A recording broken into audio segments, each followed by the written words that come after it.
Welcome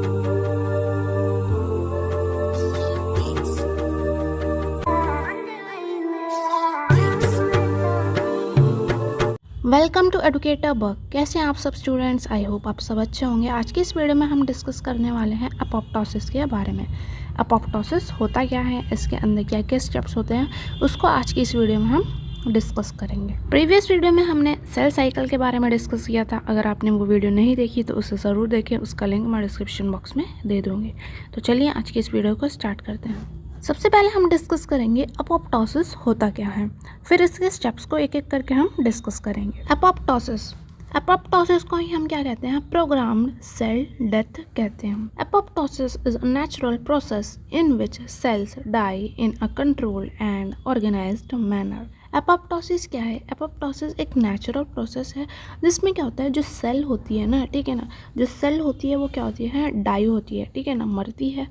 in a controlled and organised manner, एक control और organised manner के अंदर जो सेल है वो क्या होती है? डेथ होती है। इसे ही हम क्या कहते हैं? अपोप्टोसिस कहते हैं। अपोप्टोसिस को ही क्या कह रहे हैं? प्रोग्राम्ड सेल डेथ कह रहे हैं, क्योंकि ये सब क्या हो रहा है? प्रोग्राम हो रहा है सेल को डेथ करने के लिए, सेल को मारने के लिए क्या हो रहा है? एक प्रोग्राम हो रहा है। तो इसे हम क्या कहते हैं? प्रोग्राम सेल डेथ भी कहते हैं। तो एपोप्टोसिस एक नेचुरल प्रोसेस है जिसके थ्रू जो है वो सेल डेथ होती है एक ऑर्गेनाइज्ड और कंट्रोल मैनर में, ठीक है ना। It is also known as programmed cell death because it is planned and beneficial for the body. जैसा कि मैंने अभी बताया आपको, एपोप्टोसिस को हम क्या कहते हैं? प्रोग्राम्ड सेल डेथ कहते हैं। क्यों कहते हैं प्रोग्राम्ड सेल डेथ? क्योंकि ये क्या होती है? प्लान होती है, ठीक है ना। सेल को हमें मारना है, किस सेल को हमें मारना है, किसको ज़िंदा रखना है, तो ये सभी क्या होता है? प्लान होता है। इस सेल को हमें मारना है, ठीक है। जैसे कि सपोज हमें इस सेल को क्या नाम है? मारना है, तो ये हमने क्या किया? प्लान किया, ठीक है ना। तो एपोप्टोसिस को प्रोग्राम सेल डेथ कह रहे हैं क्योंकि हमने क्या कर रखा है? प्लान कर रखा है, इस सेल को मारना है, और ये क्या होता है? बेनिफिशियल होता है बॉडी के लिए। अगर कोई सेल है जैसे कि जिसमें कोई डिफेक्ट है, अगर वो बॉडी के अंदर रहेगी तो वो आगे जाके क्या करेगी? तो ऐसी सेल्स जो है जो म्यूटेटेड हो गई है या जिसकी ज़रूरत नहीं है बॉडी में, तो उसको जो है मारना ही बहुत ज़्यादा ज़रूरी है। तो ये हमारे लिए बॉडी के लिए बेनिफिशियल भी होता है। Unlike necrosis, apoptosis is a clean process that does not cause inflammation or damage to the surrounding cells. जबकि दूसरी तरफ हम नेक्रोसिस की बात करें, नेक्रोसिस क्या है? एक एक्सीडेंटल सेल डेथ है, ठीक है ना। अचानक से जैसे इंजरी हो गई, ठीक है ना, इंजरी के कारण जो है वो डेथ हो गई अगर सेल की, तो उसे क्या कहते हैं? नेक्रोसिस कहते हैं।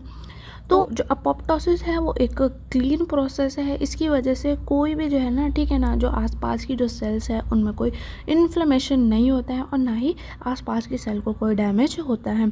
जबकि नेक्रोसिस में क्या होता है? जो आसपास की जो सेल होती हैं वो भी क्या नाम है? डैमेज हो सकती हैं, ठीक है ना। तो एपोप्टोसिस में ऐसा नहीं होता है। एपोप्टोसिस की वजह से आसपास की जो सेल्स हैं उनको कोई भी डैमेज नहीं होता है, ना कोई उनको इन्फ्लेमेशन होता है। तो ये हमने डिस्कस किया कि अपोप्टोसिस है। यहाँ पे अपोप्टोसिस का पूरा प्रोसेस दिखाया गया है, एक एक करके हम इसको अच्छे से समझेंगे, ठीक है ना। तो आगे हम अब डिस्कस करेंगे अपोप्टोसिस के स्टेप्स के बारे में। Steps of apoptosis.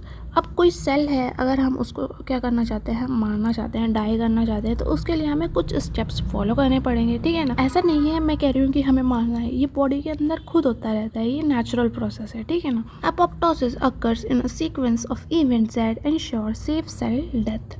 These steps are, apoptosis जो है एक सीक्वेंस ऑफ इवेंट्स में होता है जिससे जो है वो सही तरीके से जो है सेल की डेथ हो सके। अब अपोप्टोसिस के अंदर कुछ स्टेप्स हैं, उनको हम देख लेते हैं। फर्स्ट है इनिशिएशन। ये जैसे हम क्या कह रहे हैं? Triggering the process. अपोप्टोसिस का जो प्रोसेस है वो स्टार्ट हो। Two main pathways can start apoptosis. दो मेन पाथवे होते हैं जो क्या करते हैं? अपोप्टोसिस को स्टार्ट करते हैं। वो कौन कौन से पाथवे हैं उन्हें भी हम डिस्कस कर लेते हैं। फर्स्ट जो पाथवे है वो है इंट्रिंसिक पाथवे, जिसे हम माइटोकॉन्ड्रियल पाथवे भी कहते हैं। Happens inside the cell when it is damage, stressed और लैक न्यूट्रिएंट। ये जो पाथवे है सेल के अंदर तब चलता है जब जो है सेल डैमेज हो जाती है, ठीक है ना, या फिर जो सेल है वो स्ट्रेस होती है, या फिर उसके अंदर कम न्यूट्रिशन होता है। तब ये जो पाथवे है वो होता है। The mitochondria release a protein called cytochrome c which activates caspases that carry out apoptosis. Mitochondria जो होता है वो क्या रिलीज करता है, एक प्रोटीन रिलीज करता है जिसका नाम होता है साइटोक्रोम सी। ये जो साइटोक्रोम सी होता है वो किसको एक्टिवेट करता है, कैस्पेसिस को जो है वो एक्टिवेट करता है। अब कैस्पेसिस क्या है, एक प्रोटीन है जो कि क्या करेगा, एपोप्टोसिस को करेगा, ठीक है ना। जैसे कि नाम से हम देख सकते हैं माइटोकॉन्ड्रियल पाथवे, इसके अंदर क्या हो रहा है, जो माइटोकॉन्ड्रिया है वो क्या रिलीज कर रहा है, एक प्रोटीन जिसका नाम है साइटोक्रोम सी। अब ये जो साइटोक्रोम सी है वो कैस्पेसिस को एक्टिवेट कर रहा है। अब जो कैस्पेस है वो क्या करेगा, एपोप्टोसिस करेगा। यहाँ इस डायग्राम में हम देख सकते हैं ये क्या है, माइटोकॉन्ड्रिया है।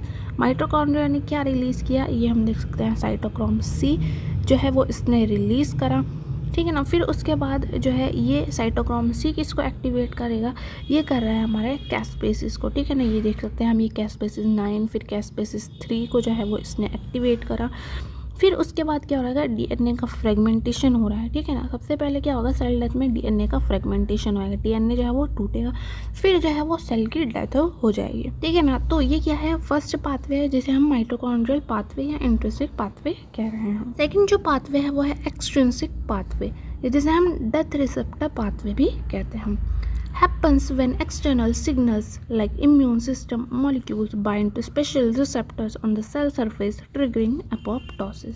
ये वाला जो पाथवे है तब होता है जब कोई एक्सटर्नल सिग्नल जैसे कि कोई इम्यून सिस्टम मॉलिक्यूल्स है वो किससे बाइंड करता है, वो सेल सरफेस के किसी स्पेशल रिसेप्टर से जो है वो बाइंड करता है, जिसकी वजह से क्या होता है, एपोप्टोसिस होता है, ठीक है ना। यहाँ पे क्या हो रहा है, सेल सरफेस के ऊपर जो कोई स्पेशल रिसेप्टर है वो प्रेजेंट है, उससे जब कोई इम्यून सिस्टम मॉलिक्यूल्स या फिर कोई एक्सटर्नल सिग्नल बाइंड करना है तब जो है ना एपोप्टोसिस होता है। जैसे कि नाम से देख सकते हैं एक्सट्रिंसिक, एक्सट्रिंसिक का मतलब होता है बाहर से, ठीक है। जबकि अभी ऊपर हमने देखा था वो था इंट्रिंसिक, इंट्रिंसिक का मतलब होता है अंदर की तरफ से, ठीक है ना। तो सबसे पहला स्टेप हमने देखा था इनिशिएशन, ठीक है ना। एपोप्टोसिस का इनिशिएशन हो रहा है, शुरुआत हो रहा है। नेक्स्ट जो स्टेप है वो है एग्जीक्यूशन, ये जिसे हम कह सकते हैं डिस्ट्रॉइंग दी सेल, ठीक है ना। अब हमें सेल को क्या करना है, डिस्ट्रॉय करना है। Special proteins called caspases break down cell components like DNA, proteins and cell membranes। अभी हमने देखा था क्या नाम है, माइटोकॉन्ड्रिया ने क्या रिलीज किया था, साइटोक्रोम सी को रिलीज किया था। साइटोक्रोम सी ने किसको रिलीज किया,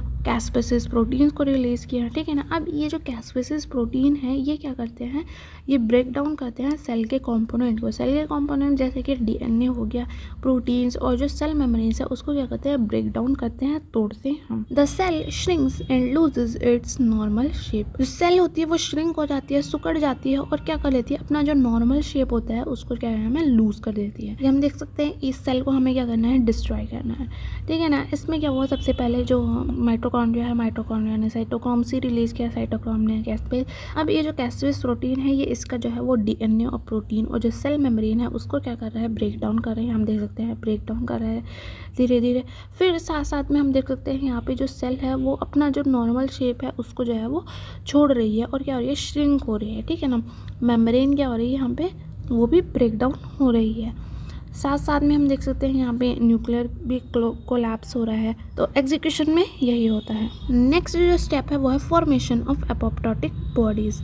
अब क्या होगा, एपोप्टोटिक बॉडीज़ का जो है वो फॉर्मेशन होएगा। The cells break into small membrane-bound fragments called apoptotic bodies।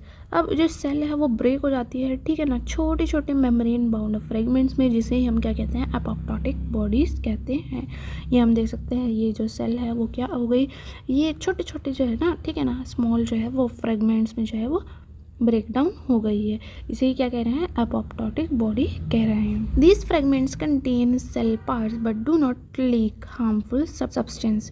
ये जो फ्रेगमेंट्स हैं, ये जो छोटे छोटे हम देख सकते हैं फ्रेगमेंट्स हैं, ये क्या कंटेन करके रखते हैं, हम सेल के जो जितना भी पार्ट है वो कंटेन करके रखते हैं, लेकिन कोई भी जो है वो हार्मफुल जो इनके अंदर सब्सटेंस होता है उसको ये जो है ना वो लीक नहीं करते, ठीक है ना, क्योंकि ये क्या है, मेम्ब्रेन बाउंड है, ठीक है ना, मेम्ब्रेन से ही बाउंड है अभी भी। तो ये क्या कहता है, इसके अंदर जो इतना भी हार्मफुल जो सब्सटेंस है उसको जो है वो लीक नहीं करते, बाहर नहीं जो है ना निकालते हैं। नेक्स्ट जो स्टेप है वो है फैगोसाइटोसिस, क्लीनिंग अप। अब ये जो एपोप्टोटिक बॉडीज़ हैं इनको जो है ना क्लीन भी करना है, तो वे फैगोसाइटोसिस के थ्रू होता है। नेबरिंग सेल्स और immune cells like microphages engulf and digest ये एपोप्टोटिक बॉडीज। जो नेबरिंग सेल्स होती है या इम्यून सेल्स जैसे कि मैक्रोफेजेस होती है, ये क्या करती है, ये इन एपोप्टोटिक बॉडीज को क्या कर लेती है, एंगल्फ कर लेती है, डाइजेस्ट कर लेती है, ठीक है ना।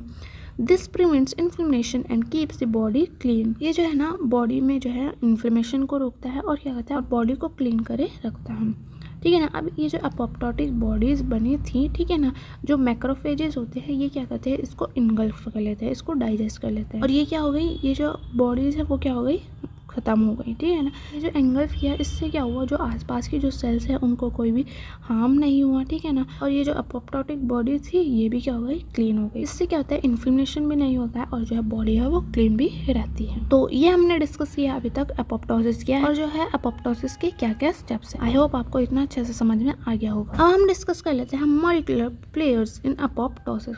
एपोप्टोसिस के अंदर कौन कौन से एंजाइम्स इन्वॉल्व है, कौन कौन से प्रोटीन्स हैं, उनके बारे में हम यहाँ पे थोड़ा सा डिस्कस कर लेते हैं। सबसे पहले है caspases. These enzymes act like scissors cutting proteins and DNA to dismantle the cell।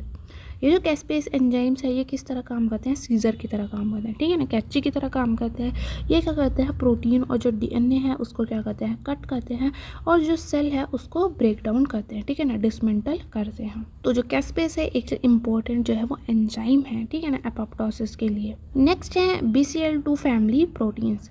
Some promotes apoptosis acts back while other prevent it। कुछ जो BCL2 फैमिली के प्रोटीन्स होते हैं जैसे कि बैक्स हो गया, बैक हो गया, वो क्या करते हैं, एपोप्टोसिस को प्रमोट करते हैं कि एपोप्टोसिस हो, सेल डेथ हो। जबकि कुछ जो होते हैं वो क्या करते हैं, प्रिवेंट करते हैं, ठीक है ना, एपोप्टोसिस को रोकते हैं। जैसे कि BCL2 हो गया, BCL-XL हो गया, ठीक है ना, ये क्या करते हैं, रोकते हैं। नेक्स्ट है P53 प्रोटीन।